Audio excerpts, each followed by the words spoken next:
Dear brothers and sisters, many times, despite the faith that animates many of us, some wonder why Jesus did not leave indisputable signs, undeniable evidence of his existence, his coming, and his resurrection. At times, even some of us are overcome by discouragement, doubts, and fears that our faith may falter. Thus, we embark on a search for evidence to dispel the troubling thoughts that challenge our faith in God.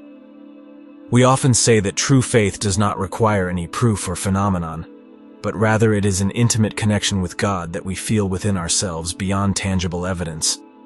And this is absolutely true.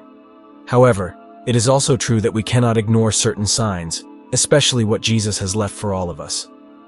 If you are wondering if there is a sign that can prove the real existence of Jesus and his promise of resurrection, the answer is yes, there is.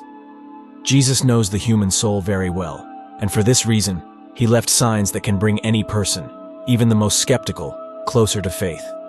One of these signs is undoubtedly the Holy Shroud, or as we can say, the Holy Shroud is the most important relic in all of Christianity, because it contains all that the Gospels have handed down to us. It is a tangible sign that we can touch, that we can study with the most advanced technological instruments. And this has been done for decades, and it is still being done. The Holy Shroud is analyzed by scholars from all over the world, from various disciplines, and what emerges is extraordinary because all the studies converge and scientifically prove the reality of our faith. The Holy Shroud is an immensely powerful divine sign because it allows all of us to see the real face of Christ after more than 2,000 years. Through that precious cloth, we are able to see Christ in the same way the apostles saw him. An extraordinary photograph that has endured for millennia. We can call it a photograph because it comes closest to the reality of the Holy Shroud. The image does not arise from any color. There are no pigments on the cloth. It is as if the image has been impressed in a way that remains unknown to us even today. Numerous theoretical and experimental hypotheses have been put forward to explain and, if possible, reproduce it, but none have yielded satisfactory results. The heat experiment, where an attempt was made to impress a cloth with a heated metal bas-relief, failed because the resulting image penetrated the linen much more deeply than that of the shroud, which on the other hand, is only superficially imprinted on the outer part of the fibers.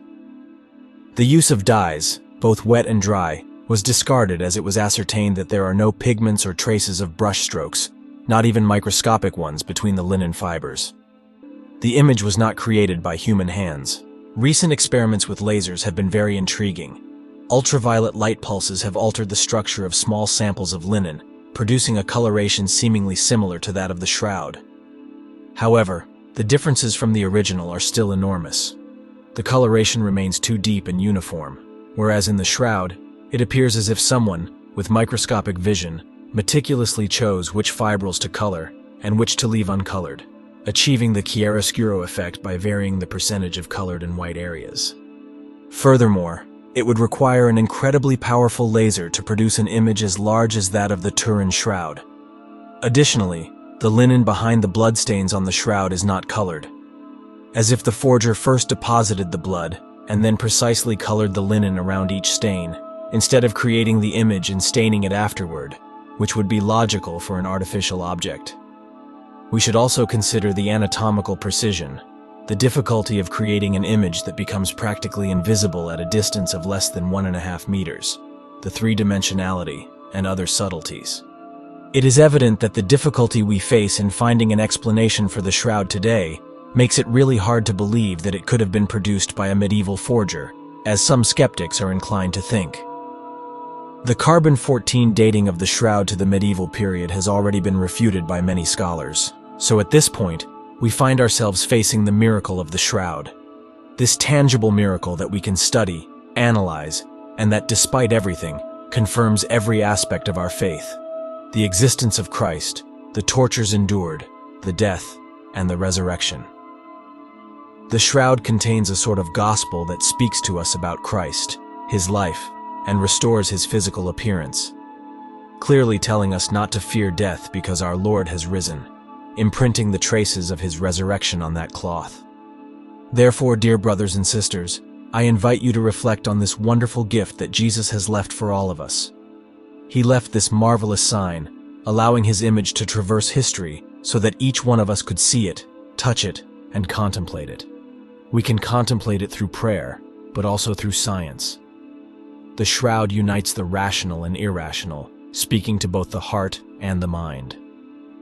So, dear brothers and sisters, I urge you to meditate on the significance of this gift, that it may be an additional tangible sign of God's presence in our lives, granting us comfort and hope.